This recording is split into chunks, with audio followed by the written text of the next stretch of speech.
Hi friends, இன்றைக்கி வீடியோவில் பார்க்க போகிற ஸ்பெஷல் ரெசிபி எல்லாருக்குமே ரொம்ப பிடிச்ச பரோட்டா எப்படி செய்கிறதுன்னு பார்க்கலாம்.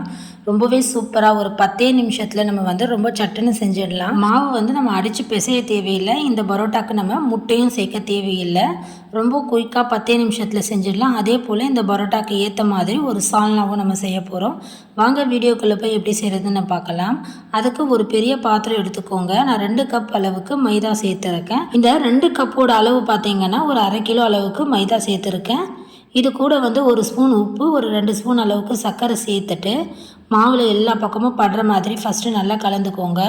கலந்து விட்டதுக்கப்புறம் கொஞ்சம் கொஞ்சமாக தண்ணி சேர்த்துட்டு நம்ம போலிக்கெல்லாம் மாவு எப்படி பிசைவோமோ அந்த பக்குவத்துக்கு மாவு இலக்கமாக பிசைஞ்சு வச்சுக்கோங்க. நம்ம ரொம்ப அழுத்தமாக மாவு தேய்ச்சி அழுத்தி பிசைய தேவையில்லை. இந்த மாதிரி லேசாக பிசைஞ்சு விட்டுக்கோங்க. இப்போ மாவு காயாமல் இருக்க ஒரு ஸ்பூன் அளவுக்கு எண்ணெய் சேர்த்துட்டு மாவில் எல்லா பக்கமும் படுற மாதிரி நல்லா தடவி விட்டுக்கோங்க. இப்போ மாவில் நல்லா எண்ணெய் தடவிட்டு ஒரு மூடி வச்சுட்டு ஒரு 10 நிமிஷம் மாவு ஊறட்டோங்க. இது நல்லா ஊறி வந்ததுக்கப்புறம் நம்ம பார்க்கலாம்.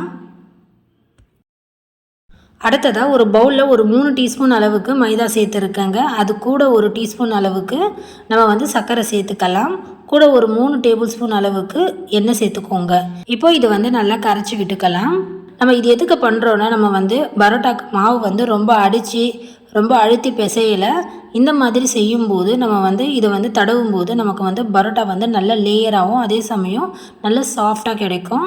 இப்போ இது ஒரு பக்கம் இருக்கட்டும். மாவு ஒரு 10 நிமிஷம் நல்லா ஊறிடுச்சுங்க. இப்போ இது ஒரு வாட்டி நல்லா பிசைஞ்சு விட்டுக்கோங்க. லேசாக மாவு பிசைஞ்சு விட்டாலே போதும். மாவு பார்க்கும்போதே உங்களுக்கு அதோட பக்குவம் தெரிஞ்சிருக்கும். இந்த மாதிரி மாவு ரொம்ப சாஃப்டாக இருக்கணும். இங்கே பார்க்கும்போதே தெரியும் உங்களுக்கு அந்த மாவோட பதம் நம்ம போலிக்கெல்லாம் மாவு எப்படி பிசைவோமோ அந்த பக்குவத்துக்கு இருக்குது பாருங்கள். ரொம்ப டைட்டாக இருக்கக்கூடாது. மாவு பிசையும் போது கொஞ்சம் தண்ணி விட்டு கொஞ்சம் இந்த மாதிரி லூஸாக பிசைஞ்சிக்கோங்க. இப்போ மாவை இந்த மாதிரி நல்லா விரித்து விட்டுட்டு கையால் இந்த மாதிரி நல்லா அழுத்தி விட்டிங்கன்னா நல்லா மாவு வட்டமாக நமக்கு உருண்டையாக கிடைக்கும். இப்போ இந்த உருண்டையை நம்ம கவுண்டர் டாப் மேலே வச்சு நல்லா தேய்ச்சி விட்டுக்கலாங்க. இந்த மாதிரி நம்ம சப்பாத்தி கட்டையில் எண்ணெய் தடவிட்டு இதுக்கு ஷேப் எதுவும் சரியா இல்லைன்னா கூட பரவாயில்லைங்க. அங்கங்கே ஹோல்ஸ் விழுந்தால் கூட பரவாயில்லை. மாவு அங்கங்கே மொத்தையாக இல்லாமல் நல்லா டிரான்ஸ்பரண்ட்டாக மாவை தேய்ச்சிக்கோங்க. இப்போ பார்த்தீங்கன்னா நல்லா மாவு கவுண்டர் டாப்பில் இந்த மாதிரி நல்லா தேய்ச்சி எடுத்தாச்சு. இப்போ நம்ம ரெடி பண்ணி வச்சுருக்கிற இந்த மைதா மாவு மிக்சிங் நம்ம மேலே தடவிக்கலாங்க. எல்லா பக்கமும் ஈவனாக தடவி விட்டுக்கோங்க. கொஞ்சம் கொஞ்சமாக எடுத்து இந்த மாதிரி மாவு மேலே எல்லா பக்கமும் ஈவனாக படுற மாதிரி நல்லா தடவி விட்டுக்கோங்க. இந்த மாதிரி செய்யும்போது நமக்கு பரோட்டா நல்ல லேயராகவும் நல்ல சாஃப்டாகவும் கிடைக்கும். இப்போ இதை நல்லா தடவினதுக்கப்புறம் ஒரு கத்தியால் நல்லா கோடு போட்டுக்கோங்க. இந்த மாதிரி பக்கத்தில் கோடு போட்டுக்கோங்க. அப்போ தான் லேயராக கிடைக்கும், நிறைய லேயர் கிடைக்கும். இப்போ இந்த மாதிரி கத்தியால் நல்லா கோடு போட்டுட்டு இந்த மாதிரி லேசாக எடுத்து விட்டுக்கோங்க. அவ்வளோதான். இந்த மாதிரி நீங்கள் எடுத்து விட்டுட்டு இதை சுருட்டி எடுத்துக்கலாம்.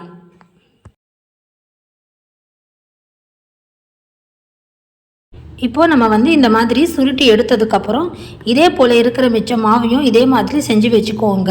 இப்போ நம்ம சுருட்டி வச்சுருக்கிற ஒரு மாவை இந்த மாதிரி லேசாக கையால் நம்ம தட்டி கொடுத்துக்கலாம். அப்படி இல்லைன்னா நம்ம சப்பாத்தி கட்டையில் கொஞ்சமாக எண்ணெய் தடவிட்டு ரொம்ப அழுத்தி தேய்க்காமல் லேசாக கூட நம்ம தேய்ச்சி எடுத்துக்கலாம். பாருங்கள், இந்த மாதிரி லேசாக இந்த மாதிரி தேய்ச்சி விட்டுக்கோங்க. ரொம்ப அழுத்தி தேய்ச்சிங்கன்னா அந்த லேயர் எல்லாமே ஒன்றோடு ஒன்று ஒட்டி போயிடும். லேசாக இந்த மாதிரி கட்டையால் தேய்ச்சிக்கோங்க. பரோட்டா மாவை தேய்ச்சி எடுத்தாச்சுங்க. இப்போ நல்ல சூடான தோசை கல்லில் இந்த ரெடி பண்ண பரோட்டா மாவை நம்ம போட்டுக்கலாம். போட்டுட்டு இதை நம்ம வேணுங்கிற அளவுக்கு கொஞ்சம் எண்ணெய் சேர்த்துக்கலாங்க. நல்லா ஹை ஃப்ளேமில் வச்சு வேக வைங்க. இப்போ ஒரு பக்கம் நல்லா வெந்து வந்ததும் நம்ம திருப்பி போட்டுட்டு மறுபக்கமும் நல்லா வேக வச்சுக்கோங்க. 2 பக்கமும் நல்லா வெந்து வந்துச்சுன்னா அந்த லேயர் எல்லாமே ஒன்றோடு ஒன்று அது பிரிஞ்சு வந்துடும் பாருங்கள். இப்போ பரோட்டா நல்லா சூப்பராக 2 பக்கமும் நல்லா வெந்து வந்துடுச்சு. இப்போ லேயர் பார்த்தீங்கன்னா நல்லா தெரியும். இந்த மாதிரி எடுக்கும்போதே உங்களுக்கு ஒன்றோடு ஒன்று லேயர் பிரிஞ்சு வந்திருக்கும். இப்போ பாருங்கள் லேயராக நமக்கு வந்து அந்த மாவு வந்து நம்ம பிரிஞ்சு வந்திருக்கு. சூடான பரோட்டாவை வந்து நம்ம தட்ட தேவையே இல்லைங்க. இந்த மாதிரி நம்ம வந்து 2 பக்கமும் சுட்டி எடுத்தாலே போதும். லேயரான பரோட்டா வந்து நமக்கு கிடைச்சிடும். இப்போ நம்ம சூப்பராக பரோட்டா ரெடி பண்ணியாச்சு. இந்த பரோட்டாக்கு நம்ம ஏற்ற மாதிரி ஒரு ரோட்டு கடை ஸ்டைலில் சால்னா எப்படி செய்கிறதுன்னு பார்க்கலாங்க. அதுக்கு வந்து அடுப்பில் ஒரு கடாய் எடுத்து வச்சுக்கோங்க. ஒரு 4 டேபிள் ஸ்பூன் எண்ணெய் சேர்த்துருக்கேன். எண்ணெய் நல்லா சூடானதும் 1/2 ஸ்பூன் சோம்பு சேர்த்துக்கோங்க. 2 கிராம்பு, 2 ஏலக்காய், 2 துண்டு பட்டை சேர்த்து நல்லா பொரிய விடுங்க. கூட வந்து 2 பெரிய வெங்காயம் இந்த மாதிரி நீளமாக ஸ்லைஸ் பண்ணி சேர்த்துக்கோங்க. நல்ல வெங்காயம் கலர் மாறினதுக்கப்புறம் நம்ம கொஞ்சமாக கருவேப்பிலை சேர்த்துக்கலாம். அது கூட வந்து 1 டேபிள் ஸ்பூன் இஞ்சி பூண்டு விழுது சேர்த்துட்டு இஞ்சி பூண்டோட பச்சை வாசனை போகிற அளவுக்கு நல்லா வதக்கி கொடுங்க. இஞ்சி பூண்டோட பச்சை வாசனை போகிற அளவுக்கு நல்லா வதக்கியாச்சு. அடுத்ததாக 2 பெரிய தக்காளி சேர்த்துக்கோங்க. இது கூடவே கொஞ்சம் புதினா கொத்தமல்லி சேர்த்துக்கோங்க. சேர்த்து வெங்காயம் தக்காளி எல்லாமே சேர்ந்து நல்லா குழைவாக மசிச்சு விட்டு வதக்கிக்கோங்க.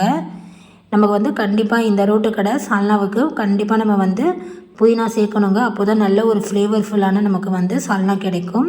வெங்காயம் தக்காளி எல்லாமே நல்லா தொக்கு போல் வதங்கி வந்ததும் ஒரு 2 டேபிள் ஸ்பூன் அளவுக்கு வீட்டில் அரைச்சி குழம்பு மிளகாய்த்தூள் சேர்த்துக்கிறேன். இது கூட வந்து ஒரு 1/2 ஸ்பூன் வெறும் மிளகாய்த்தூள், ஒரு 1/4 ஸ்பூன் மஞ்சள்தூள் சேர்த்துட்டு மசாலா எல்லாமே ஒன்றா சேர்த்து வதக்கி விட்டுக்கோங்க. 1 நிமிஷம் நல்லா வதங்கி வந்ததும் நல்லா தேவையான அளவுக்கு தண்ணி தாராளமாக ஊற்றிக்கோங்க. கடையில் வாங்குகிற சால்னா நமக்கு வந்து எப்போவுமே அந்த தண்ணி போல் கன்சிஸ்டன்சியில் தான் இருக்கும். கொஞ்சம் தாராளமாக கொஞ்சம் தண்ணி அதிகமாகவே சேர்த்துக்கோங்க. கூட வந்து தேவையான அளவுக்கு உப்பு சேர்த்துட்டு நல்லா கொதி வரட்டும்.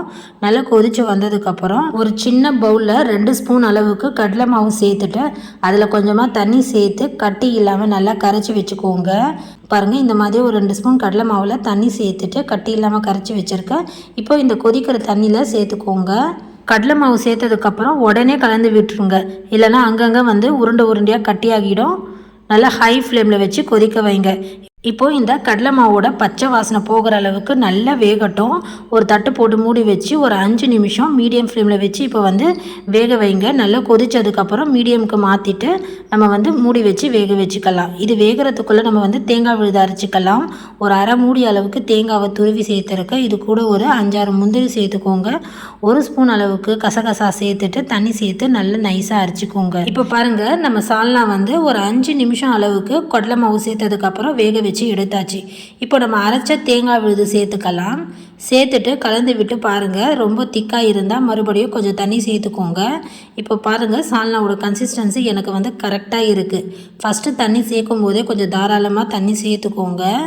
இப்போ நம்ம தேங்காய் விழுது சேர்த்ததுக்கப்புறம் மறுபடியும் ஒரு 2 நிமிஷம் மட்டும் கொதிக்க வைங்க. நல்லா கொதித்து வந்ததுக்கப்புறம் அடுப்பை வந்து ஆஃப் பண்ணிவிடுங்க. இப்போ சூப்பரான நல்ல ரோட்டு கடை ஸ்டைலில் சால்னா ரெடி பண்ணியாச்சு. டேஸ்ட்டு ரொம்பவே அட்டகாசமாக இருக்கும். இந்த பரோட்டாக்கு இந்த சால்னா வந்து ரொம்பவே சூப்பராக இருக்கும். கண்டிப்பாக ஒரு முறை ட்ரை பண்ணி பாருங்கள். இதே மாதிரி பரோட்டாவும் சால்னாவும் செஞ்சு பார்த்துட்டு எப்படி இருந்ததுன்னு கமெண்ட் பண்ணுங்கள். வீடியோ பிடிச்சிருந்தால் வீடியோவுக்கு வந்து லைக் கொடுங்க. நிறைய பேருக்கு ஷேர் பண்ணுங்கள். மறக்காமல் கோமதி ஃபுட் சேனலை சப்ஸ்கிரைப் பண்ணிக்கோங்க. பெல் பட்டனையும் ப்ரெஸ் பண்ணி வைங்க. அப்போ தான் நான் இந்த மாதிரி போடுற வீடியோஸ் எல்லாம் உங்களுக்கு நோட்டிஃபிகேஷனாக வரும் ஃப்ரெண்ட்ஸ். தேங்க்ஸ் ஃபார் வாட்சிங்.